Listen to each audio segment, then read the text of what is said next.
protein here, including this. Yeah, amazingly. Which looks suspiciously to me like a kale salad. Well, this is the, the base of a kale salad. You're absolutely right. So protein is one of the 3 macronutrients. There's only 3. Wait, back up. Macronutrients are? These are the 3 big food components that we must consume every day to be completely healthy and well. Every day. Macronutrients. So these are healthy fats, right, proteins, and complex carbohydrates. Think of it like this. I want my complex carbohydrates, and I want at least 20% of them every day from greens.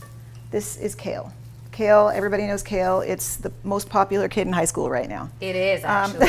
It's magnificent. And I've got a red and a green kale here. How do we tell what's red and green? This is red, presumably? It's purpley, yeah. They're both good. The dark one is lacinato, which is dinosaur kale, also good. And so this is your green. But a green in itself does not make a complete dish. Okay, Right. we want 30% protein, 30% healthy fats, 40% carbohydrate. I want 20% of those carbohydrates from leafy greens, and then the other 20% can come from grains and fruit. So your carbs are not coming, notice I didn't say bread and sugar. Yes. Gotcha, I did gotcha. notice. But if I wanted to have protein in my kale salad, which a person who doesn't eat meat wants, because we need protein. Protein builds our skin. It's responsible for our immune system, for our hormones, our sexuality, our sensuality, our humor. Building muscle, which you know all about. Right on. So we need protein. So this looks suspiciously like? Quinoa. You got it, girl. You got it. So this is red quinoa, which I think looks really pretty in the salad because now I can see this color. Quinoa has more calcium in a half-cup serving than an 8-ounce glass of milk. The one question I get a lot about quinoa is, yeah, but it's a grain. I can't eat gluten and I can't eat grains. No, no. Quinoa is a seed that thinks it's a grain. Ooh. Quinoa is a seed. It's actually the flour. It's a flour. And the flour dries to a seed pod and you get quinoa, red, black, or white.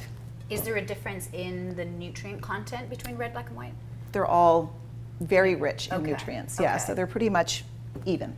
The one thing you have to know about quinoa, though, is when you're working with quinoa for the first time and every time, you have to take whatever portion you're going to use and rinse well under lukewarm water, because the plant that it comes from is a saponin plant, which means soapy and bitter. So you want to take those grains and put them in a fine mesh sieve and just rinse them under running water until the water runs clear. Once you've done that, you cannot kill quinoa. You put it 1 cup in a pot, 2 cups water, boil it. Well, looks like it's done, and it's unbelievable. It's just so easy to work with. What I like in a salad, though, is variety. I don't just want a whole lot of greens. So the next thing I will do is I add, I love this combination of flax seeds and pumpkin seeds, which I have dressed with a little bit of olive oil, smoked paprika and turmeric and salt, sea salt, and just put them on a baking sheet in the oven to sort of get them crisp and smoky. That smell when you're making this in the oven, people come running from all over the house. It's delightful. And then you put that on and you've got this layer of crunch and flavor.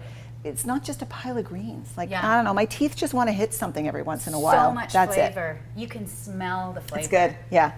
And then the dressing, now this is the fun part. Okay, so there is 1 entire bunch of basil in here, a good handful of fresh parsley, olive oil, lemon juice, little shot of apple cider vinegar, some sun-dried tomato, and I've got a jalapeno.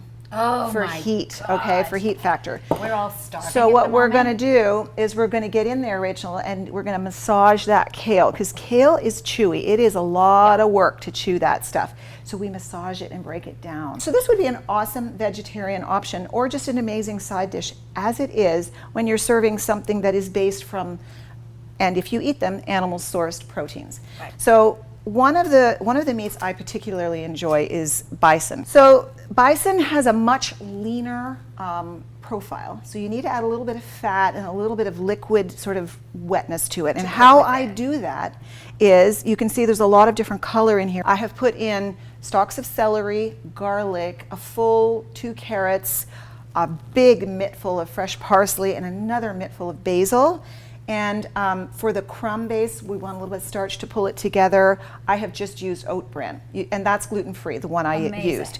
So then you put that in your food processor and you sort of mash that up a little bit, and then you put the meat in with your hands. And the key about meatloaf and meatballs is don't do this. Don't mash it, because then it gets like rubber. What you do is you just gently, and then I'm figuring, I don't want to stand there and make balls. Like, we did that already. I'm going to make me a loaf. I'm going to freestyle this, right? Super fast. And then, but the cool thing is I can slice this and put it on a sandwich the next day. I love that. Right? Or on top of your, if you wanted to, instead of quinoa, you could you could crumble this on top, right?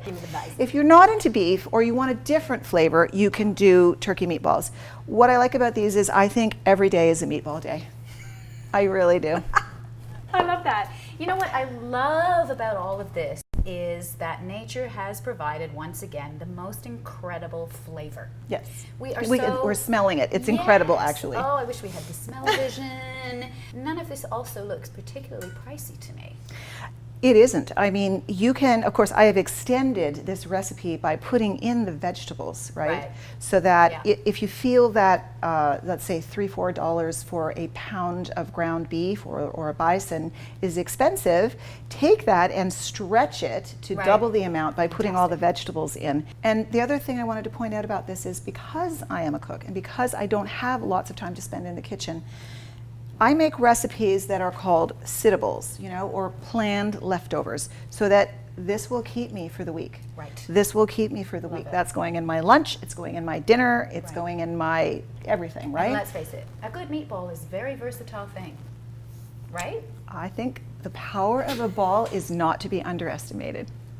Just saying. Also the title of your new book. Oh yeah. Well, thank you for introducing us to this incredibly protein-rich, nutrient-dense, easy to make feast. bounty. Let's eat. Let's eat. Okay.